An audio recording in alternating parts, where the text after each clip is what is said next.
We should have had in October 32 cruise calls, bringing almost 100,000 tourists to Israel. Most probably we will see airlines returning in December and most of them in January. You're listening to a special edition of the Jerusalem Post podcast, Travel Edition.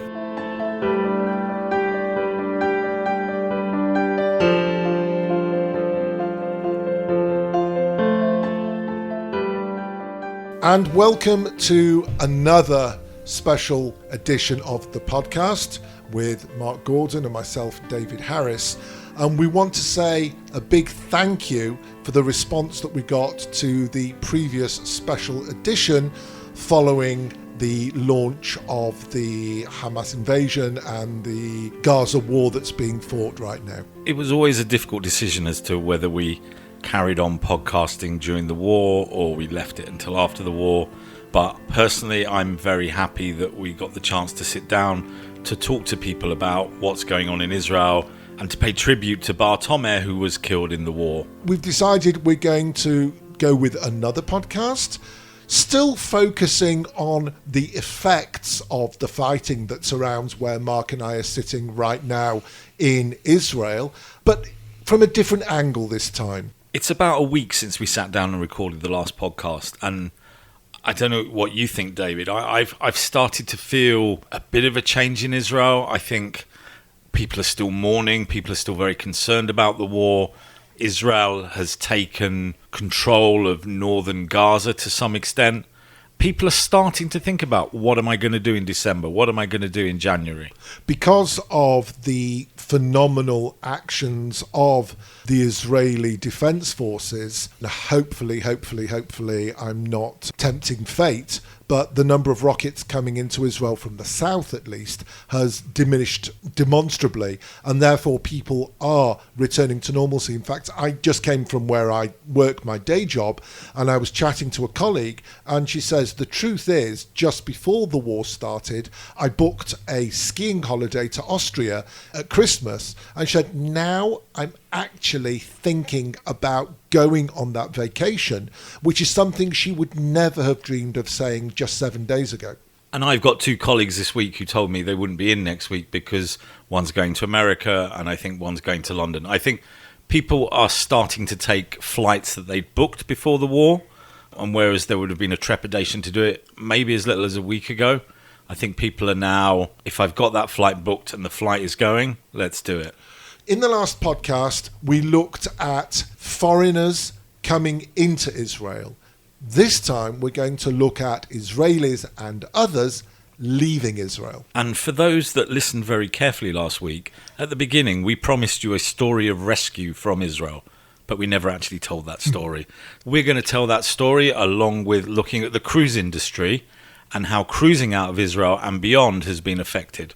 And we'll also be speaking to a man who represents numerous countries around the world, and what they use him for is to promote those destinations to Israelis. So we're going to be finding out from him what's happened, what will happen in terms of where Israelis might go, and he's also produced a really interesting report summing up the implications of the last 6-7 weeks.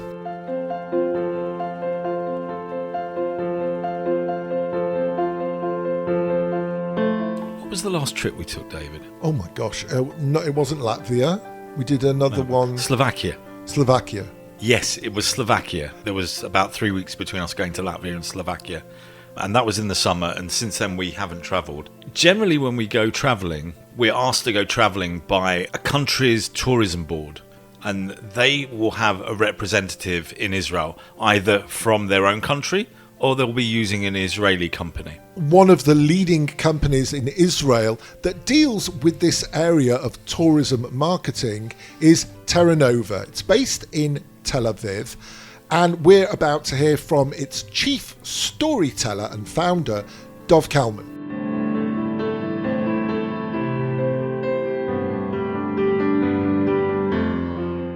During the last 5 years or something, I left the selling part of tourism and moved completely to the storytelling, which is something I enjoy much more. My company called Terra Nova Tourism Marketing and Consultancy, the full name.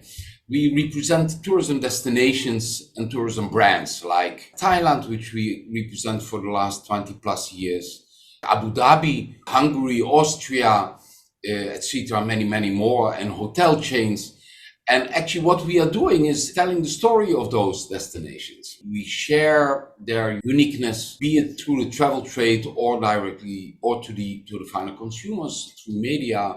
We are actually in charge of the brand awareness of those destinations. That makes me a chief storyteller. In our last episode, we looked at inbound tourism and how it's coped with an 80% drop in tourists. We know that outbound tourism from Israel is a much bigger market. So how has that been affected by the war?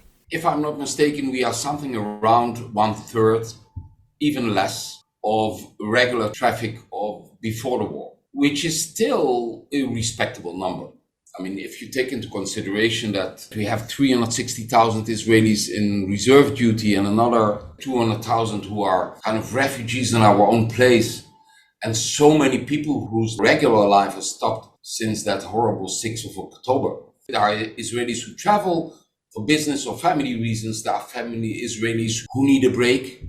Some taking longer breaks with the whole families, almost from the beginning of the war. Some are taking a break for a short time. It's not the regular tourism that we know of before, no organized tours or something. It's really the need of getting out for a while and then renewing energy. That is the kind of outbound tourism we have as for now. You're one of the leading voices in Israel on outbound tourism, and last week you held an online conference with 200 Israeli travel agents, and at the end of that you produced a report with your thoughts and opinions from that conference. And it talks about tourism and how it recovers. Being optimistic, what are the first signs you're expecting to see of recovery?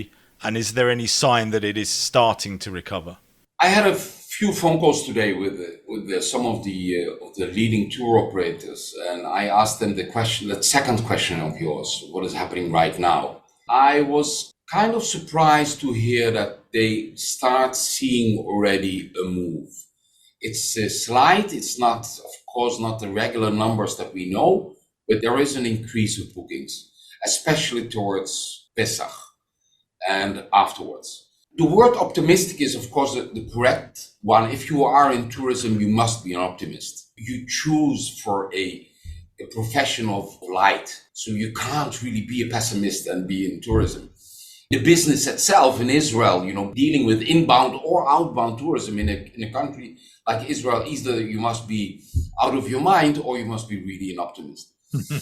But still, I'm in this market for too long in order just to speak about, nice wishes. What we do see and have seen for so long and so often is that the rebound will be as fast almost as the drop. Meaning that the expectation that was mentioned in that survey by the travel agents is that actually traffic will get back to the 2023 figures pre-7th of October within next year. If I'm not mistaken, it was only a 27% who expected that it might be 20% down compared to last year's. All the others expect a similar figure. And that is based on experience. I mean, we as Israelis, and you know this, guys, it's not a luxury for us. It's as important as any other activity in life. In order to live and enjoy this place, you need a break. And there is no other way. We can't take a car, we can't take our bike, right? And travel just across the border. Certainly not now anymore. I mean, Sinai Desert is certainly off the agenda. So I honestly believe that we as a Jewish people, the suitcase is part of our DNA. It's part of us. Travel is not a luxury for Israelis. At what point do you see the planes starting to come back, the foreign companies, and what is it that needs to happen for them to come back? Highly interesting to note is that 2 global airlines did not give up and continue to fly today. And those are 2 Arab airlines. Guys, around the world, I mean, this is something we would not expect 3 years ago, that the only international big players are Fly Dubai and Etihad from Abu Dhabi. Regarding the other airlines, they change their announcements almost on a daily level. What seems now most probably is that we will see airlines returning in December, not in November yet, and most of them in January. Actually, the only thing that stops them from flying is the insurance. The insurance policies that the big insurance companies just do not allow them to fly. That is the major obstacle, whereas the Israeli government has given the assurance to the insurance companies and therefore they can fly. It all depends, on the outcome of the war. How long will it take? Will it take another 2 weeks, as actually our Minister of Foreign Affairs expected? No one really expects the war to end in 2 weeks' time, but the heavy fighting, the moment that ends and there will be no missiles anymore, flights can come in. It will go slowly from January until I expect April, we will see all airlines coming back.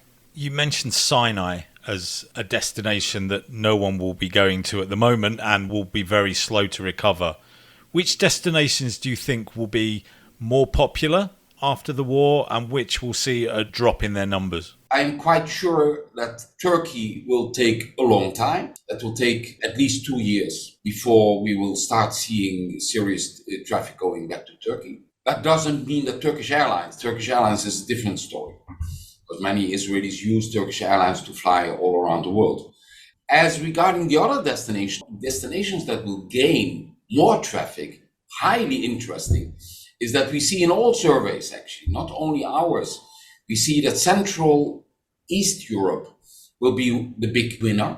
Czech Republic, Hungary, Romania, because they are perceived as positive regarding Israelis, safe, that we have not seen any major anti-Israel demonstrations over there.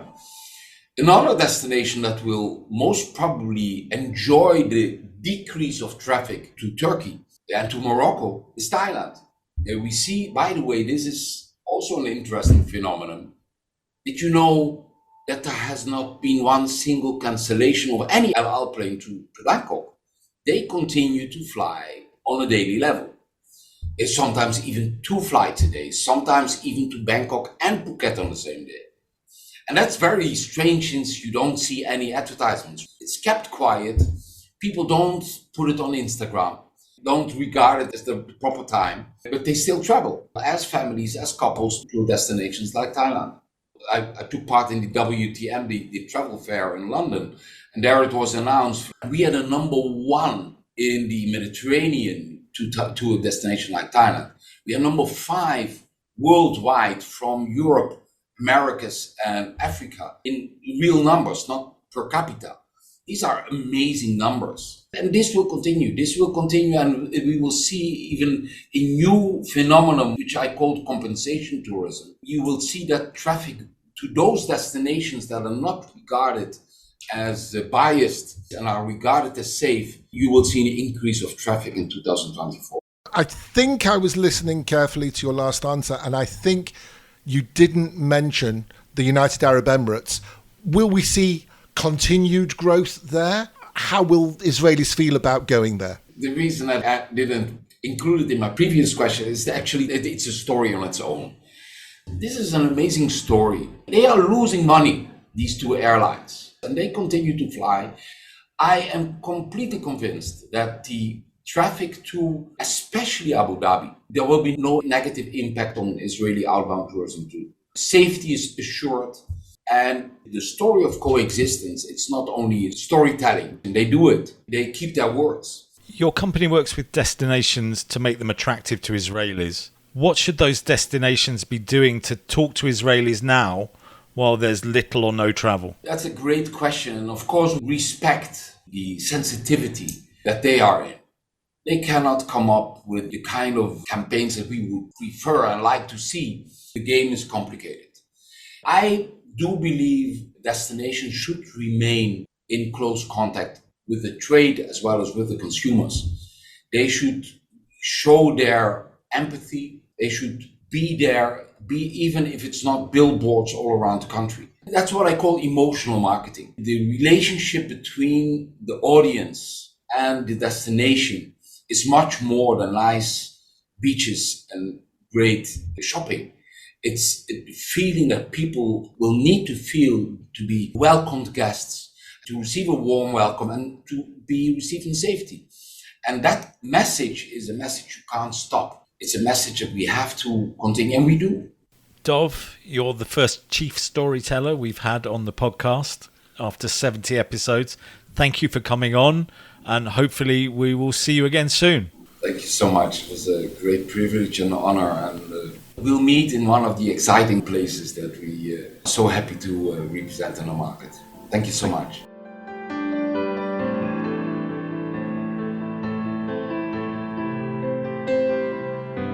Mark and I recently had a conversation with somebody from overseas who is fairly senior in the marketing area of the cruise industry.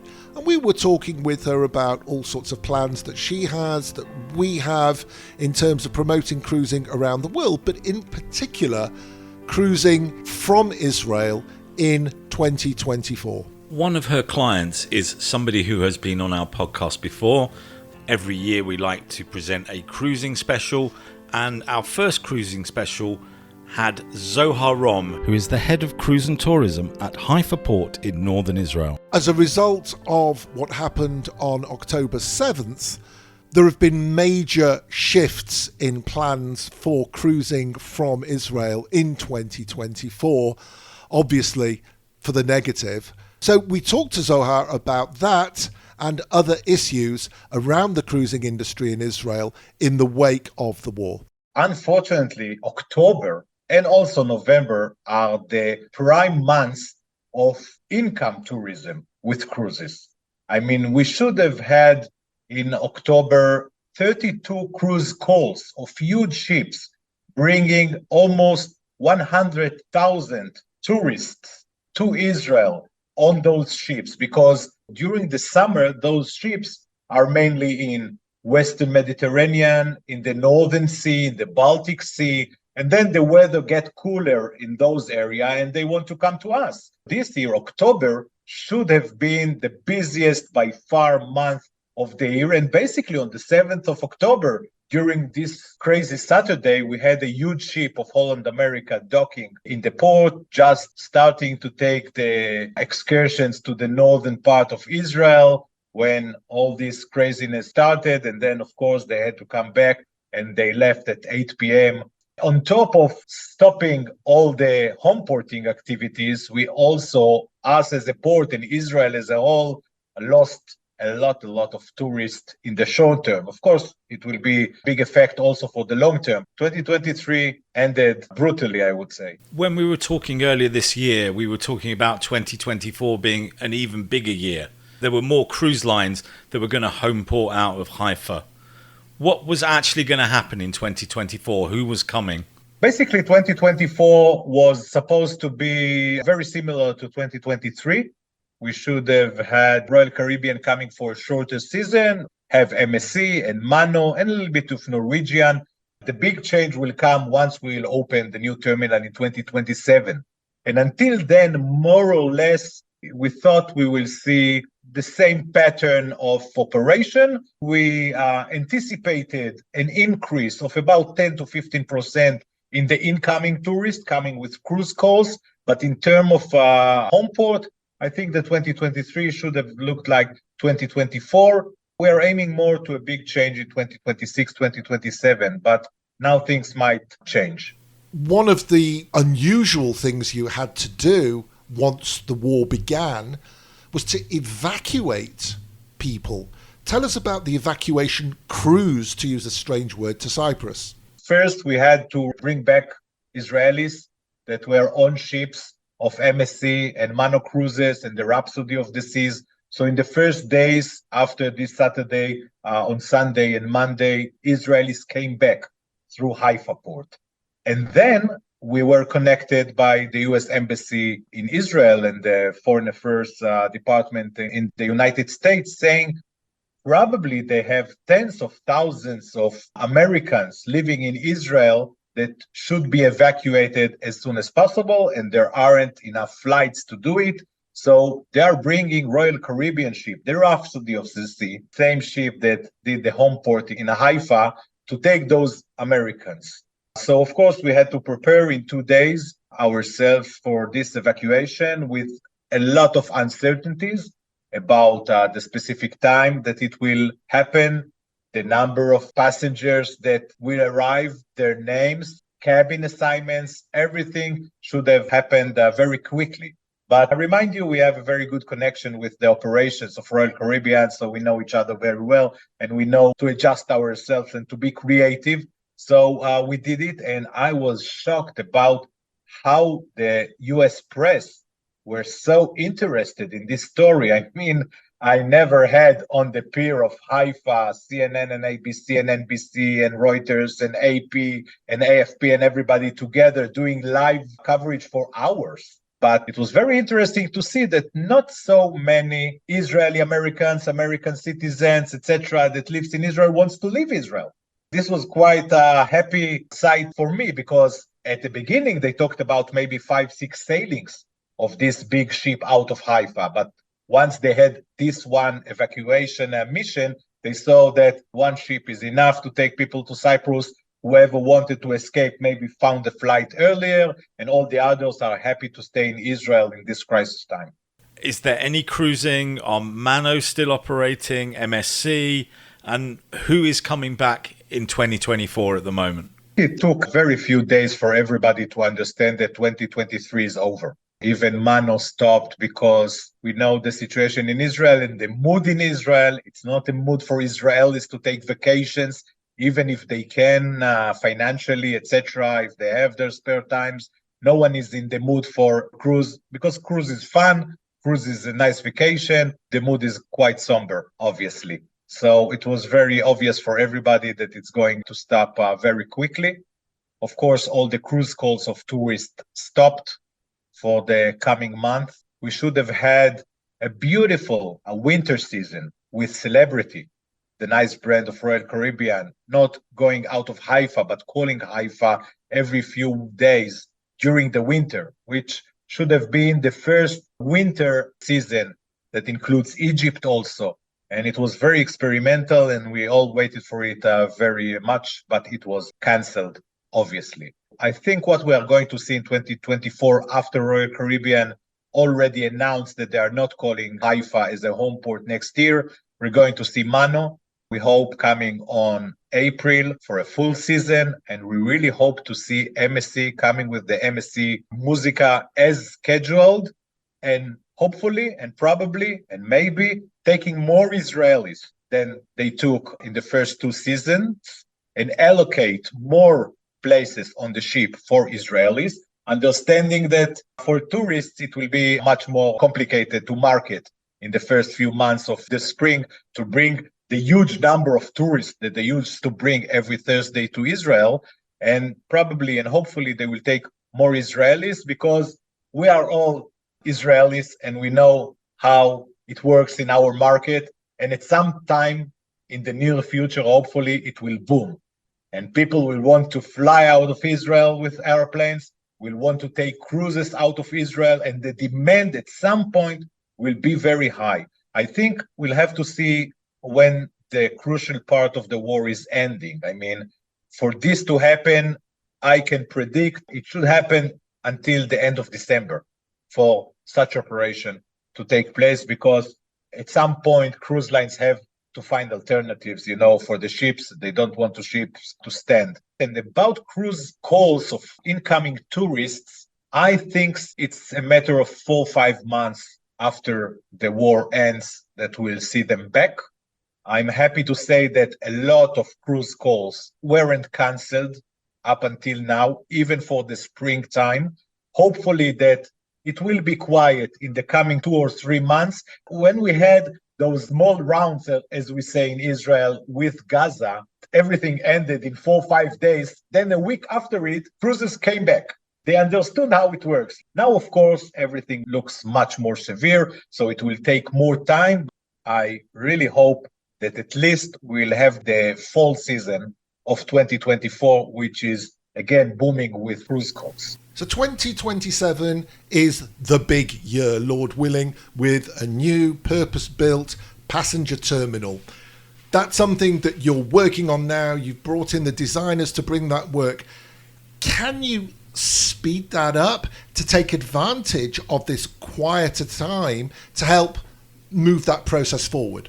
You know, when I visited the Galata port in Istanbul a few months ago, this is what they told me, that they had a lot of bombing and suicide bombing in Istanbul, and that helped them to speed up the progress. But they were just starting to build this new port in Galata those years. We are still in the planning situation. And unfortunately, you know, the statutory people in Israel are not moving fast enough and not moving faster during wartime. But I must tell you that every day we are dealing with the new terminal. Every day we have meetings with the Israeli architects and with the international architects, and we are really excited about it. And this gives us a lot of escapism time, you know, to deal with the future and building a new terminal. So I can tell you we are speeding everything we can on our side, but still the goal year is 2027. Hopefully, Zohar, in a few months' time, we'll have a much more optimistic story to tell. We'll have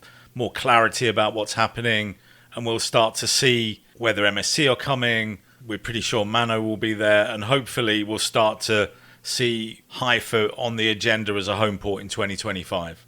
I think after the war, everybody that is dealing with tourism will have to work very, very hard to bringing up the demand to visit Israel from the US and from Europe, talking about people like us, but mainly about the Ministry of Tourism. Will have to work very, very hard, because I'm sure the demand to come to Israel, to visit Israel, was affected significantly in these past months. So, of course, you know me, I'm very optimistic always. Even during COVID time, I always told the people that are working in the terminal, wait, you will see that we will boom. And this is exactly what happened.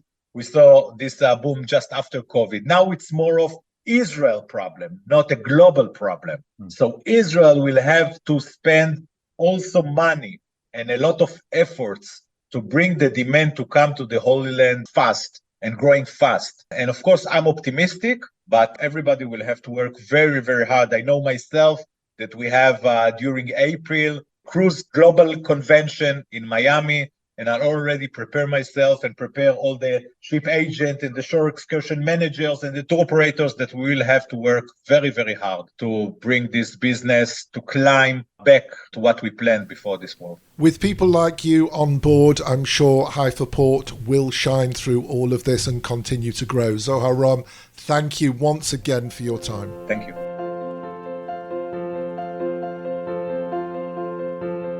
Something I didn't mention at the start of the podcast, and I think you're probably to some extent in the same boat, is travel for Israelis right now going overseas when you've already booked prior to October the 7th, but the world has changed so significantly that your plans are scuppered, and what do you do? So where am I going with this roundabout introduction? David, where are you going? I'm not. My wife was meant to be going to the United States, and she booked with United Airlines.